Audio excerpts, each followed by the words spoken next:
Welcome to the Pour Me a Story podcast. I'm Debbie DeFrancesco. I am sitting with my friend, Matt Brand.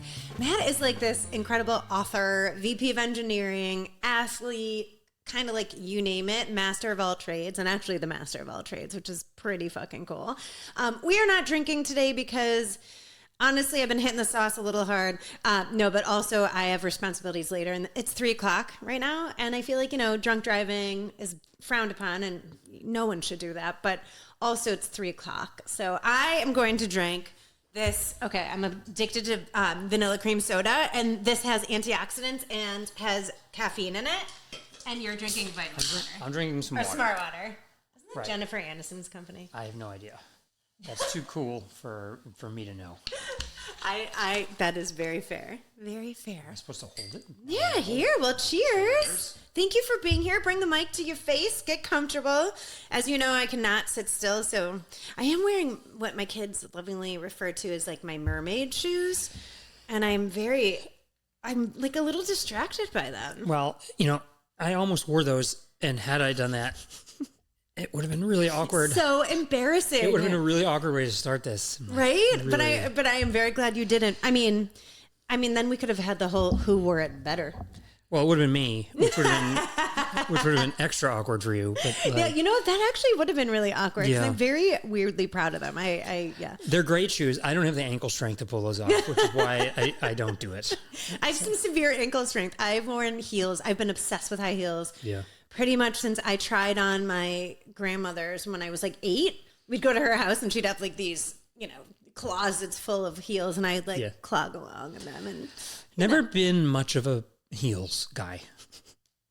it's okay if you are. Yeah, no, I know. It's not for me. That's okay. So I'm out. Listen, 100%. More for you. Yes, more for me. Yeah. More for me. But in all seriousness, thank you for being here.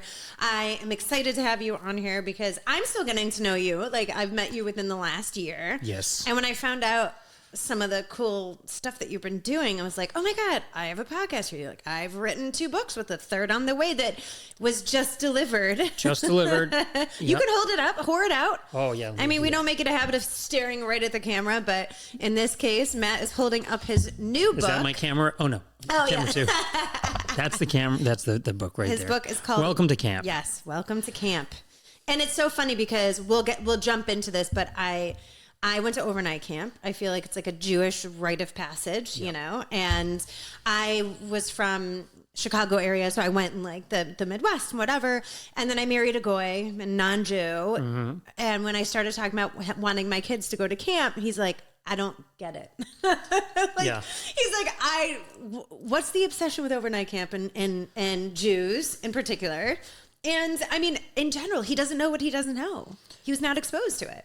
Yeah, I mean, I think for a lot of people who've never been to camp, camp is a cult. Yes. And that's fair. And for those of us who have been to camp and had a good experience, it is the most formative experience of our lives. It's where all of my best friends come from. In my case, it's where I met my wife. It is the place where I would say I found, who I was. Wow. And I can relate. And it's funny, I was up at my camp over the summer, and I was having a conversation with a parent who was touring. Ooh, and you're because she had a young child who was thinking about camp. And one of the things that I said to her was, if you think back to your time as a camper and the things that you thought this was all about, the value of camp, even though times have changed, all this stuff, it's not about playing softball. It's not about sailing. It's not about any of those things. It's about the intangible stuff, the friendships, the independence, the resilience, all of those things that are really hard. We plenty of people are well-adjusted people who never go to camp. That's very true. But it's a lot harder, I think. And maybe the most easy to explain scenario where camp has an impact is people who go to college. Yes. And live away. And if you've never been to camp before, that adjustment period of communal living is much different. That you can very easily, when I moved into my dorm, when I went to Syracuse University, you could tell who had gone to camp and who hadn't. It was like very easy right away. I know. I did it. And independence was huge for me. Yeah. meeting this core group of girls. I did not go to a co-ed camp, but we would have socials and do all this stuff. I went to a couple of different camps in the Midwest. But it was life-changing. Yeah. And from, like you said, for me, I think it was the independence. My parents also split up in the middle of all that. So it was very nice for me to have a place to get away where I didn't have to like deal with it day in, day out. When we dropped them off when they were campers, they don't have their phones with them. Nope. It's 7 weeks with like a digital detox. They don't even care. Adults need a digital detox. Yeah, they don't even care. And so like to protect them for some small amount of time from the world is like, I think kind of nice. What made you write it? So I've been involved with my camp, Camp Tevye, and generally in camping for 37 years now. And in for many years I was a director, I was a bunch of different positions, and I've given tours of camp. Wow. Ever since I started giving tours, I will get calls from people, not only during the summer, but all year. How do I know when my kid is ready to go to camp? What should I do to pack? How do I prepare? Yeah. I'll get calls during the summer from people who will say, I haven't gotten a letter yet, or I saw this photo and my kid doesn't look happy, or whatever. So there's, over all of these years, I've had tons of conversations. And so I was thinking I should write a book that helps people understand what the whole process is. That's what this book is.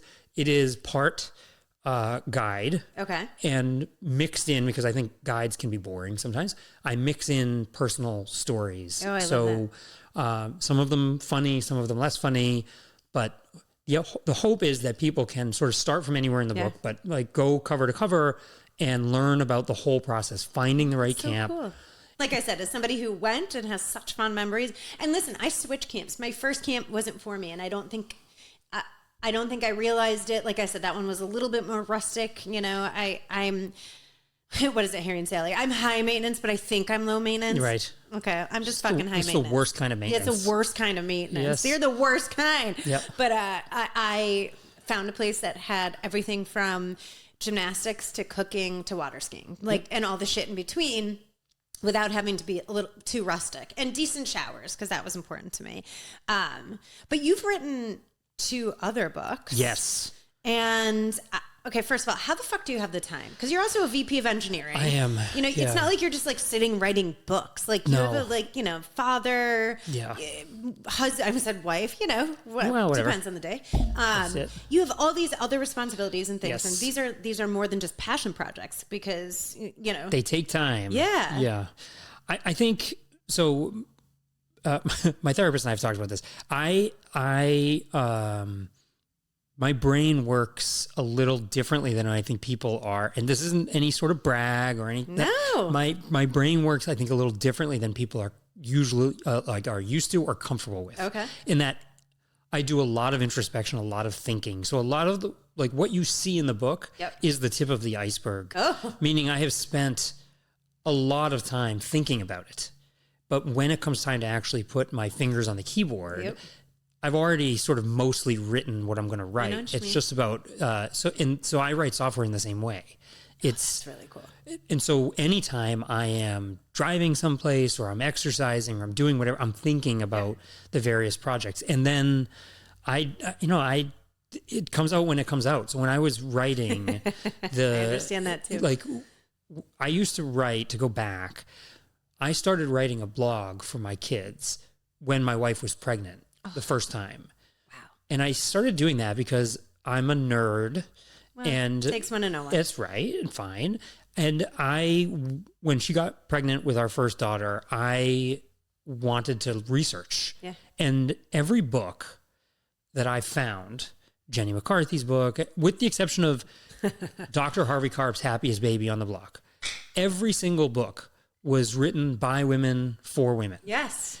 And when your baby has a tantrum in, Victoria's Secret, it's probably something that your husband did.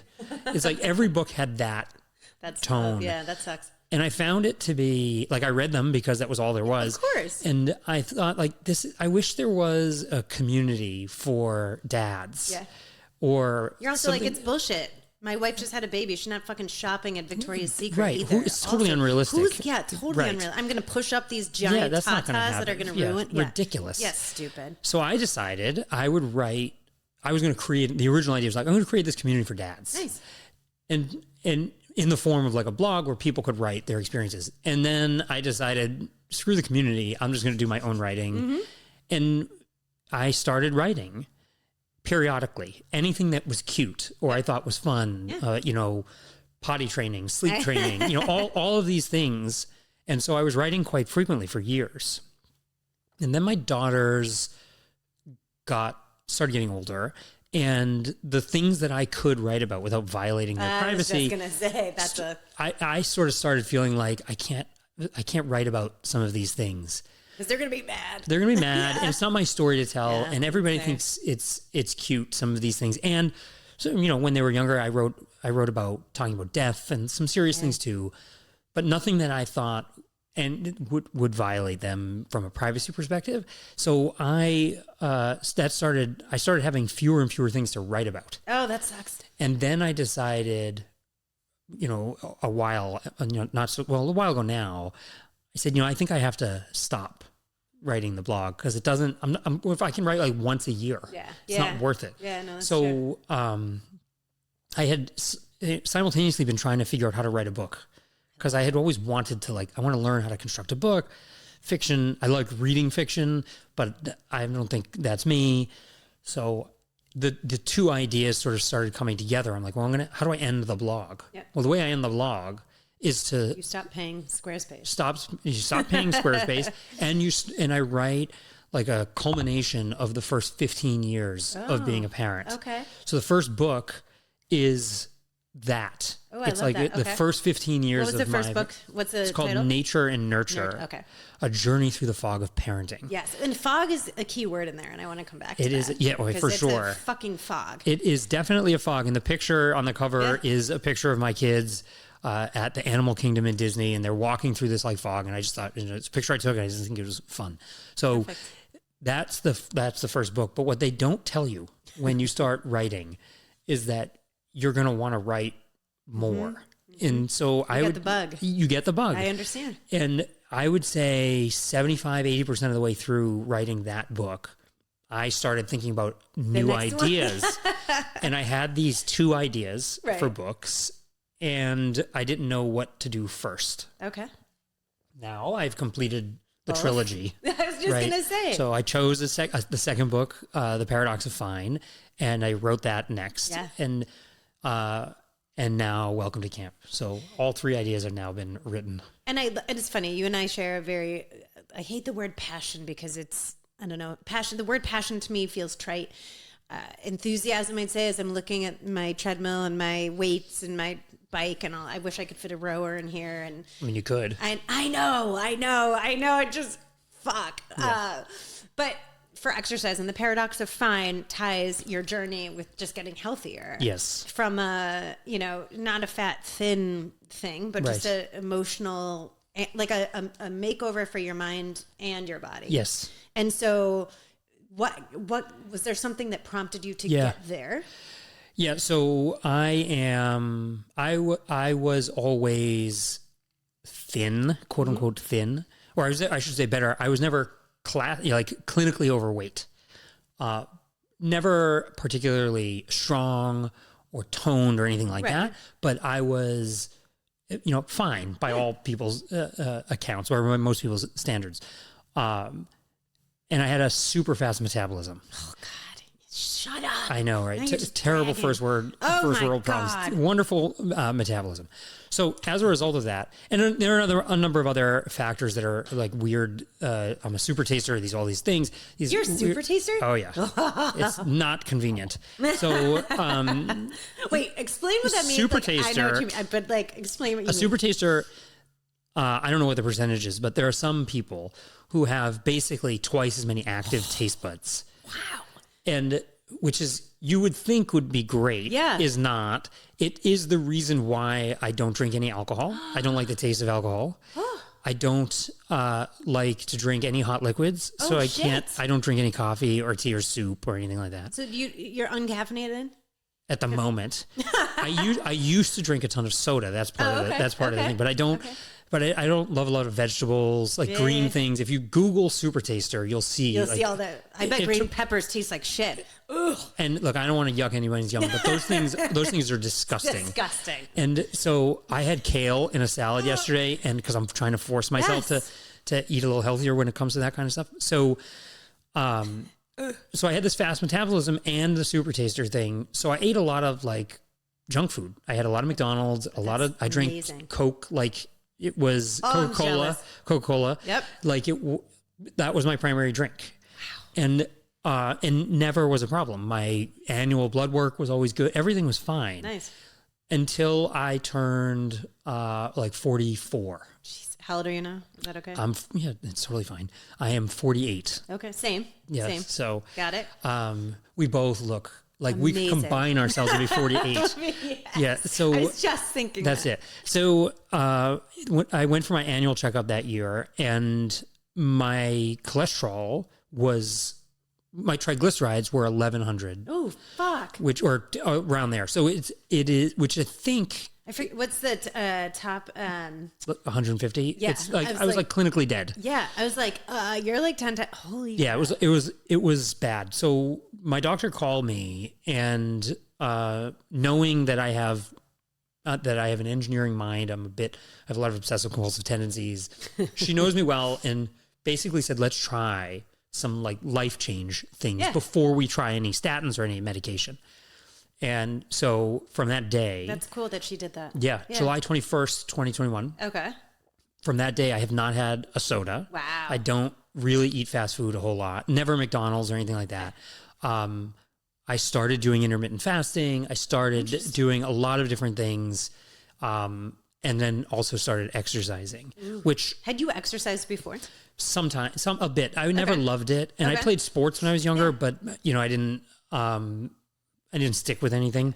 So I started doing all of those things and started to fall in love with exercise and fitness.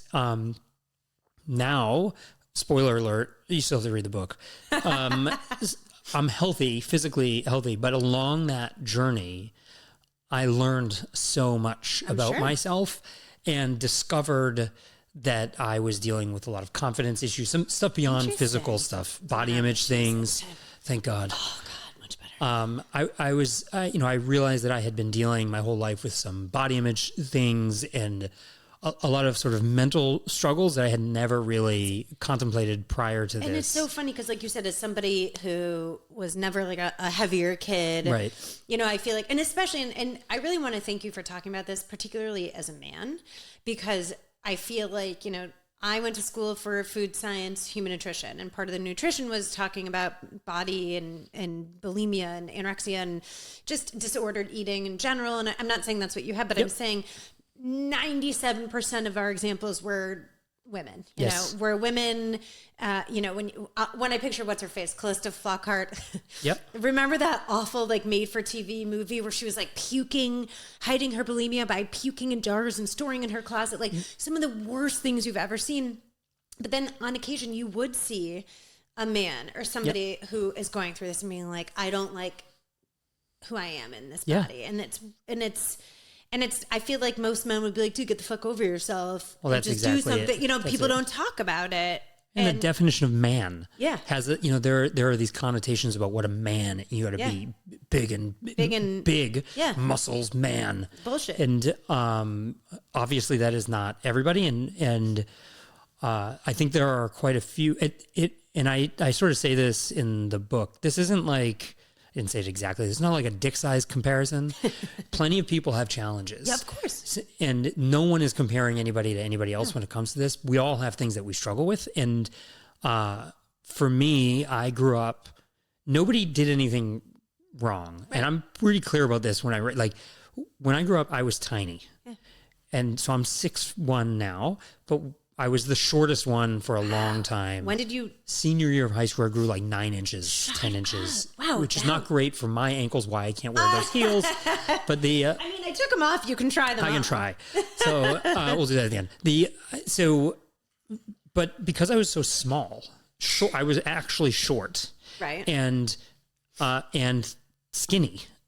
And so people would regularly say to me how tiny I was. Oh, so that stuck with you. It did, but I never remember feeling like, ugh, they call me. I didn't feel like I was bullied. I didn't, none of that. Yeah. So it's like not the classic bully case. It's nobody made me feel bad. I didn't think about it. But when I was going through this process of getting healthy, there were a couple of things that happened that made me think, I had this movie moment where I had flashes in my head of my whole childhood and how people called me short and tiny and chicken legs and all of these things. And I grew up largely in the 80s. It wasn't, just people being people. Yeah. And so I never blamed anybody. I don't have a list of people who I'm about to go to my 30th high school reunion. Oh, I know mine's coming up. And I'm organizing it because I'm a dork. Oh, this is my surprise face. Yeah, I know, right? So, but there aren't people coming who I'm like, I can't wait for them to see how tall I am now. It's like, it's not that, it wasn't a big deal then to me then. It is now, or what it became something. And it definitely, I remember, and I put this in the book, like when we would have high school gym, right? And it would be basketball, let's say. Okay. And there would be shirts and skins. Oh, fucking right? 80s. I know. Can you imagine if they did that now? God, so funny. It would be pretty funny if somebody tried to do that. So you want me to what? What? Yeah, wait, right. First of all, I don't even know how, it wasn't like gym wasn't co-ed. So where did the girls, they must have done some other activity for the girls. No, we had the beanies. Pennies. Pennies, right. There, yeah. So so I remember dreading, I hope they don't put me on skins. And I don't know why I felt that way then. But when I started thinking back, really reflecting on all of that, I was like, why was I so anxious about that? It's so and bad. I wasn't, like I said, it wasn't overweight. No. It wasn't like I was in bad shape. It was just like... It's funny that getting healthy now in your 40s had you flash back to it, I was a gymnast as a kid. And so I was in a cheerleader, loud... What? What was the surprise face that you did? The surprise face, right? I'm not planning my reunion. I'm joking. Yeah. Mm-hmm. No reunion shame. But for me, physical fitness was always important, and I didn't realize how instilled it was into me. But I was never skinny. You know what I mean? Right. I was normal. People wouldn't, the funny thing is, a big ass on girls now is sought after. Right. The leggings I buy my daughter are shocking because they have the seam up the crack and they're yeah. I'm damn. And I used to have that and try and hide it and try and minimize my butt. That was kind of what I remember. And then, but never really, I wouldn't say bullied for it. People noticed, mostly the boys would notice my ass, but it was more for me, I grew up also watching my mom drink Tab, every diet, you know what I'm saying? So yes. My eating patterns were a little bit fucked up because she was on a perpetual diet, right? And she still fucking is. And it makes me sad because now, and I've been very open, I have been on Ozempic for a year and a half. Mm-hmm. And I think what it eliminated is kind of what I'm hearing from you too. It's the noise, right? Yeah. For me, it was not necessarily the food noise. I get excited. I'd be oh my God, I'm going to hang out with Matt today. We're going to have, I'm not a super taster. I think I have a really good, solid sense of taste. You're an adult. I'm an adult. Right. I'm an adult. I'm almost there. Yes. Oh, you're almost. You're coming there. I've never actually been accused of being an adult. Yeah. No, but for me, it was also I grew up in the hospitality industry. I look forward to seeing the people, but the food that's going to come with it. Yeah. And the cocktails and, they used to be cigarettes and all the shit, because it was social and it was fun. But that noise started taking over as I started after pregnancy, and I was heavier than I wanted to be, and then I just wasn't happy. And then when I started to do the things that used to work, they stopped. But the cool thing is I'm on a flavor of Ozempic called Zepbound, which I've been happy, and everyone's what are your side effects? I'm every now and again, I gotta poop. Right. It's you wake, there's nothing worse than waking up at 2 a.m, being I gotta pee. Oh no, I gotta. Nope. Oh yeah. God damn it, I gotta work for this. That's and it's in the middle of the night. You're this is terrible right now. And then right. you can't go. But anyway, it's a whole other side note. But for the most part, it was so I understand eliminating the noise. And I literally after I was on Zepbound for a while, I went to my therapist and said, well, shit, I don't know what we're going to talk about. Like again, as I've gotten older, I care less and less. It wasn't really what people thought of me or thought I was fat. Fuck you. I don't care. Right. Like truly. And plus also as you get older, people aren't thinking about you in that way. And if they do, it's more like, yeah, I saw Matt, he's doing fine. Like, do you know what I mean? Like they're not in it. Like they're not internalizing. Yeah. Your feed entry. Yeah. On social media, you're in and out of someone's head as quickly as right. Thank you. That's exactly it. Your feed. That's it. They're scrolling through and they're probably half listening anyway, if we're honest, or half looking too. So for me though, it was like, I have always worked out. I've always been strong. I know I've had this strength. And for me, it wasn't getting a tinier body. It was just being strong and feeling it and seeing it. And I can finally like see it and know that I'm strong and inspiring to my children who, Molly goes to the gym 5 days a week and it's not to be thin. She's like, look at my muscles. Like and it's funny. I'm like, yeah, girl, you're getting strong. Right. That's awesome. I will go with her. And like, that is something we can bond over in a healthy way. And so like, I was going to ask you about your kids. I mean, I know the like father-daughter relationship is a little bit different. Like mother-daughter, she's likely going to emulate more of what I do. Yeah. I make sure to eat ice cream in front of her. If I have a big salad for lunch, I'll be like, let's go get Dairy Queen. You know what I mean? Right, but I teach her about balance. Yes. So I'm like, I'm not having fucking McDonald's and then being like, and then let's go get Dairy Queen. Also, you're going to feel like shit. Right. I try and tell her you live in this. Like this is our vessel, so, but I'm also, it's a very fine line. So like, as you're going through this and you have some self-conscious stuff and you've talked to your therapist about the voices and the kind of like the haters in your head. Yes. Like, how do you how do you try to keep it real for your kids without destroying them? You know what I mean? For sure. It's a very fine line. So with my situation, I was very clear with my daughters who are now... You have two daughters right? who are now almost 17, almost 18. Okay. But from the beginning, I said, look, I am about to start on this journey. It is about my heart health primarily. I didn't know what I was getting into. I didn't know I was going to discover like body image things or anything like that. I'm like going to eat differently. Yep.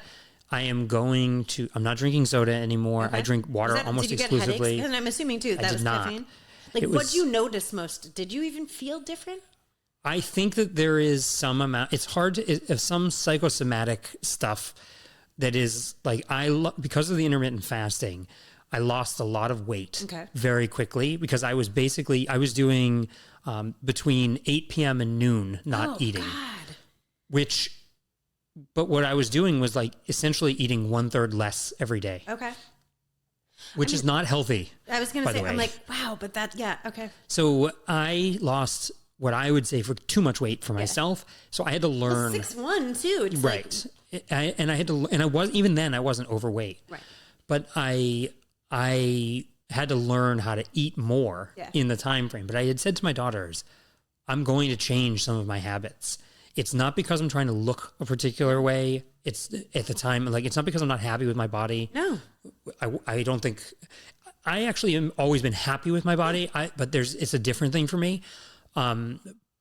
So I said, I just want you to be clear. Like when I eat a little differently, like when I go to the movies, I'm probably not going to have sweetheart ropes anymore. What? But I will, like, when we go to a restaurant where there's a lava cake on the menu, I'm going to have 2 of those. So, like, it's not about a physical, like, aesthetic thing. Right. I'm trying to make sure, this is the way I put it to them, I'm trying to make sure that I'm around for as long as possible because I want to see everything that happens in your life. I want to meet my grandchildren someday. And so now, you might see some physical changes as a result of that, but it's important to sort of know and understand. And my girls were old enough to understand this, that I'm not trying for I'm not looking to compete in a fitness competition. No, and like, I don't need a bikini bod. Same thing, like, I hid the fact that I was on Ozempic for a long time, only because I wasn't sure how I felt about it. But more than anything else, I would, like any other diet, I was very open about like, hey, I'm just eating healthier to my kids, to anyone who would listen. And the Ozempic felt shameful because I was already doing a lot of the right things. Like, do you know what I mean? Like, I've worked out consistently, man. I can honestly say consistently for over 25 years. Right. Weekly. It's very, like, babies, even throughout my kids, you know, being pregnant with them, too soon after I'm an old fucking lady. I've very a couple old. of hernias. Fuck off, you're the same age. Yeah, of course. Like a hernia repair. Sciatica, you have mahjong later. Oh my God, I can't move my finger. No. Bingo tomorrow night. I mean, that's strip bingo, so that's different. That's totally different. Yeah. I mean, it's not what it used to be. But like, I've always done the right things. And do I drink too much? 100%. I am working on that. Like I said, for me, it's a lot about the social, or like at the end of the day, it's like, you know, I need another vice at the end of the night. That's what I'm learning about. So it's like those things that you go through and go, okay, as I'm going through what I do and my habits for my kids, and so I can be there long enough and around to see all of the good things and weddings and kids and whatnot. You know, you take a look at it and go, okay, I'm eating healthy. I'm drinking too much at night.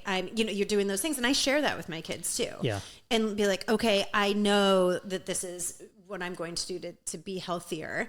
But also for me, the exercise is like, I didn't work out today. And I knew today was going to be an off day, but I feel it. Yeah. You know what I mean? Like, changes your energy. It does. It changes If I don't work out in the morning, it's a big difference for me in my day. I needed an off day because I have a partially torn hamstring that I was in PT for, and I feel fine. And then I did a couple of high rocks trainings. Yep. And it was awesome. But I think I strained it a little. So we push ourselves too hard. We get older and we push ourselves. We really, you wake up and you're like, crack, like all this shit. Yeah. There's no stealth walking around the house anymore. Yeah. No, I literally just had to reach out to the woman who did my hysterectomy, the doctor. She was wonderful, and minimally invasive surgery. Oh, who did yours? Because I didn't. You want to know? Dr. No, I'm wondering if it's the same as who did mine. That's it. Well, but I reached out because all of a sudden I'm like, fuck, I need an estrogen patch. I know I do. Yeah. Like, but these are some of the things too. I'm just like, I'm going to keep it as real as I possibly can for my kids, for my husband. I'm like, I'm kind of a dick lately. I'm feeling like I'm a little bit of a dick. And he's like, I'm like, you better watch what you say. He's like, that is a loaded. I would say, how do you want me to respond to that? He's like, am I going to die later? Am I supposed to deny that? And then you'll accuse me of lying? Am I supposed to confirm it? I don't know. But I'm like, I can feel it. I don't even have a fucking uterus. And like, yes, I still have ovaries, but I'm like, I have cramps. My boobs kind of hurt. I'm like, I'm also a little moody. So, and I've been waking up in a sweat pile, right? Which is amazing. Yeah, no. Really... Between pooping in the middle of the night and waking up in a sweat. What a dreamboat. I am amazing, right? Who doesn't want this? That's right. Chris is like, I'm going to turn you in for a newer, younger model. That's soon. What one should do. I think the key is, at least for me and with my kids, and I try to be this, I'm not a perfect human, obviously, but to be as judgment-free as possible. So like, whatever you need to do that makes you happy and that keeps you healthy is what you should do, which is why I like the chocolate cake. Yes. I know it's not good for me, and also it makes me happy. But you're also not going to say, I'm not going to eat that every night after dinner. You know what I mean? Not every night, but if there was lava cake in front of me, it would be a challenge. I do love it. But I say to my girls, and I think my daughters understand this, it's like, look, I'm doing the best I can to be around. You do the best that you can, and everybody will be fine. If what I'm doing works for you, you want to do with me, great. If you need to do something else, that's okay. And like, whatever you have to do, whatever it is that bound anything? It doesn't matter. Yeah. As long as you, and what I said, I had a conversation with my mother right before she read the book, the second one. And she had said to me, like, what do you want people to sort of take away from the book? Or one of the things, she said, like, if I was to like fly 50,000 feet up, like really abstract out, it would be for me, for people to acknowledge that they have a choice. Mm-hmm. I don't actually care what choice you make, but you are not a victim of time. We have to evolve. Yes. Right? I can't do the things that I did when I was 20 in the same way, but I could say I'm easily in the best shape of my life. Same. And I'm older than when I was in my 20s, obviously. Mm-hmm. So like, or you can choose to sit on the couch all day and drink soda and whatever it is, like eat a lot of double quarter pounders. You can do that, but it's your choice. But then you're going to feel like shit. Right. And so fine. Just acknowledge that it's your choice, and I will support. I don't have to agree. Yeah. But I can support the idea that it's your choice. So that's fair. what it is like, just own It's a great that you perspective. have agency Yes. over what you do. Not all the, I mean, I guess it's not always that simple, right? There are circumstances that people can't control. Fair. But for the things that you can control, Yeah. it's up to you. And so I've chosen to do the things that I've chosen to do. It's worked really well for me. May or may not work for other people. That's fine. Did your cholesterol go down? My cholesterol I'm very healthy now. Good. Yes. So it went down, and I don't do intermittent fasting anymore. Good. And I mean, I got my weight where I needed to be. I don't miss my daughter. One of my daughters recently asked me, do I ever miss drinking? I drink a lot of Coca-Cola. Okay. Like, she's like, do you ever miss drinking Coke? And I was like, I don't even think I remember what it tastes like. I don't think I would like it. Yeah. Because I only drink water and like Yeah. protein shakes. Yeah. That I like a smoothie that I make for myself. But I don't think like sweet beverages. So I don't drink like fizzy anything. I'm like, here's my cream soda that I love. But it's like, great. I don't like, for me, water is all I need, and I love it. And so no, I don't think I miss it at all. I don't know. It sort of moves out of your brain. You know what I'm saying? Yeah. Like, it's like, I don't even, my brain can't even remember what it tastes like. God, that's so funny. Like, I've never really given, I mean, I guess cigarettes, you know, but I'm like, I just drink my smoke a lot. You Yeah. know what I mean? Like, and usually when I'm stressed. So it's like, I'm smoking in my dreams because I'm fucking stressed, or I'm like back at school smoking in like the and girls' it's really bathroom. hard. Yes. And it's really hard. Smoking cigarettes is one of the hardest habits to quit. And It's the dumbest thing I ever did. Like, I can honestly say that was like, of all the silly, awful things I did in adolescence to rebel, that was definitely one of them. Right. And stuck with me through college and culinary school. And then I was like, this is stupid. I feel like shit. Also, I was exercising, so it was very counterintuitive. Yes. So I'm so glad that, I mean, this generation just vapes. I'm joking. Right. But we all have our things. That one I judge. Oh, that one I judge. I'm still judging on that I'm one. like, I will fucking cut you if I see you guys doing this. Yes. That's it. I don't like, we all have things. Yeah. And so, but it's hard. It's so funny to think that you're never going to do anything again. But also part of it, it's more like you don't want to. So, So there's like the difference. Like, I never want to gain the weight back, and it's not because I want to wear the size jean I'm in right now. It's because I did a full pull-up, Matt. it's impressive. I know. Like, thank you. I know. And with a torn hamstring. Yeah. Do you know how I did Pull-ups have nothing to do with hamstrings. I know. I was going to say, because, I'm just pulling it out. Yeah. But speaking of torn hamstrings, when you said we couldn't do things that we used to do, I did the splits. And it was in COVID, and I could do it. And I was a lefty, and well, I'm a right-handed, but I was lefty in gymnastics or sports for the most part. Yeah. And I was so fucking proud of myself that I was able to do this. So I went to show my kids, Mommy can still do the splits. Yes. And then I heard a pop. Yourself. Yeah. So then I was all excited because I must have done a little like, and I was like, motherfucker. So didn't do anything about it. And then it would kind of come and go. And then all of a sudden lately, I'm like, this feels like it's just here. You got to give it So I went to my doctor, which, as somebody who's in her 40s, like as a woman, I probably go more than the next male, in fairness. But when it comes to something that feels superfluous, like not my checkup or not whatever, I was like, no, Deb, you have to do this. So I called him. I'm like, I hurt my leg. He's like, okay. So I come in, we're chatting. I said, I think I need an MRI. He said, here. And he wrote it at the prescription for whatever the thing for me to go make it happen. Shields. Yes, I went to Shields. Oh my God, fucking 90 minutes later, because it was like, they had to do like my butt, my hip, my thigh, and all different. And I'm like laying there trying not to breathe. And then the best part about getting older too is they're like, yeah, but you have a partially torn hamstring. You're going to need PT. You also have 2 cysts on your ovaries. I was like, are you fucking while you're in kidding there, me? While you're in there. Yeah. I'm like, God, I don't want to do this. But yeah, so needless to say, but I like how you think with, this is where we live. Yep. Not fucking up our kids. And trying to. I mean, we're all doing it. We all do. Like, we all 100% do. But I really do think about that and being there for your sig other. I'm also happier with myself. So my marriage is stronger. Right. You know what I mean? And so and I think that's kind of like a neat, getting healthy and making healthier choices, whether it's mentally or physically. I think it just translates to so many other angles of your life. Like even what you were saying with writing, I'm shaking my head. I had a blog for a long time. I had Bitchless Bride before it was ever a podcast, and did a lot of writing, wrote for HuffPo, wrote for, just a lot of publications, wrote for myself. I wrote a book. I don't remember. It was like Bitchless Bride Guide to Wedding Planning or something. It was a guide. It was funny and quirky and had anecdotes and stuff. But so I just started Pour Me a Story this year, and I late to the party just put up my website like this week. That's like, great. How do you feel? I feel amazing. Right. Actually, I made my husband do it. He's a web designer. So he puts it up, and I said, I need a blog. Also they're coming back, which is funny, right? But instead of labeling a blog, it's called Soapbox. And my very first post was something that's been eating away at me forever. I'm so tired of the phrase being comfortable being uncomfortable. Yeah. Because I feel like that's fucking bullshit. Just how about we be uncomfortable?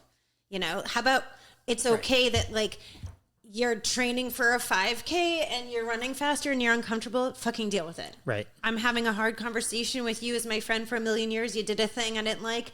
Super uncomfortable conversation. I'm going to get through it. Right. Like, I don't want to make a fucking home here. So that was like my first, and it was so cathartic. Right. So it's called my Soapbox. Nice. And then, but it was funny. And it's, when it flowed out, yes, exercise, whatever, shower. Oh my God, I'm like, shower is the best thinking spot. Yes, it's the greatest. I was like, I don't know if the steam, but you're right. Like also when I'm on the tread or if I'm like lifting heavy weights and I'm like kind of losing myself in it. And those are the ideas. And honestly, sometimes in Peloton, they'll be like, be comfortable being uncomfortable. I'm like, fuck you. Right. No, I'm just uncomfortable. And it doesn't feel like a trait. No. Right. It's why do I have to get comfy here? Right. I'm not fucking building a fire and cozying up to fucking coasters. Eat what you want to eat. It's a weird, like, it doesn't, I don't need, that is not a quality that I am after. Yeah. Like, there have been times in my life, I'm not comfortable getting shots. No. But I do it. But you get through it because you know that like a vaccine's important. Right. It doesn't, so after I do it, I don't tell myself, you know what, Matt? I have to get better at being okay with not liking the shots. No, you know what? I don't. Because it's not something that happens often. And like from an uncomfortable standpoint, uncomfortable conversations, uncomfortable physical, I'm not saying like you fucking sliced your hand on a mandolin and you got to be comfortable bleeding all over the place. I'm saying you got to get through it because if you do nothing, it's going to be worse. So so that was one of my main things. And I had Bitchless Bride for so long, and then when I did Pour Me a Story, there are things that like we'll cover on the pod that I either want to elaborate on, and again, it's like I can write at my own free will. Mm-hmm. I can post it whenever the fuck I want and let people know it's there if they want to. I mean, the reality is no one's going to go to the website. Like, I mean, in a nice way. It's beautiful, it's great, but like hopefully they listen, they watch, they do the thing, and then I'm like, I'm telling you this. This is the primary way. Yeah, but this is the primary way. Yeah. But it's important too because I love to write and I love SEO. Get the SEO. Website will be a way for them to get you. Yes, the SEO. I'm like, God, I gotta learn all the technical. Well, why don't we go ahead and wrap it up? Is there anything that you want to say? Where can people find you? So people can find and me, all your books, all my books, all the books are on Amazon. Pour yourself out, babe. Yes. So on Instagram, I'm Real Matt Brand because there are a lot of imposters, but I'm the real one. Real Matt Brand. My website, I have mattbrand.com. I love that. Which that's amazing. I have a lot of domain names as a nerd. I collect a lot of domains. So I have mattbrand.com, Real Matt Brand. Those are the easiest places. Okay. If the books are all on Amazon. Okay. They're also linked from mattbrand.com. I love that. That's really the basic. I mean, you come to school. I'm on the school committee in town, right? So it's funny. I'm going to have you back because I had Chris Therian on. I listened to that episode. Yes, and she's an amazing advocate, and I know you guys are in very close cahoots. And what you do is, I can't. There's not enough time in the day. That's a whole other topic. It's a whole other topic, but I'm like advocating and again doing the right thing, and for you and for community is very admirable, and that's like how we met. We're both like behind the scenes trying to believe in a cause and push things forward in a positive light. So, but no, really, thank you for being here Thanks and for sharing. having And me. like I said, you can find him at the Real Matt Brand. Real. There's no the for me. There's Please, if they're going to find drop me, the. no the. This isn't the Facebook. Right? I know that. The people work there. Yeah. You know, it's funny. I got to look at mine. So I don't have a ton of domains. And look, these are my notebooks. You can find me at pourmeastorypod.com, pourmeastory.podcast on Instagram, Pour Me a Story Podcast on Facebook. I'm also on TikTok. Really? Yeah, I know. I feel really old. And people are not as nice. 6'7". It's 6'7". Oh, God, I feel What so the terrible. fuck, right? Terrible Oh my myself. God. Also, please don't forget to subscribe, YouTube, Apple, all the fun stuff. Write a review, rate, all that. You know. But seriously, thank you. Thanks for having me. Oh my God, he's gonna come back, and we're gonna learn all. So about drunk. Should we start? When do we start? I know. Let's go. It's 4:10. We did it.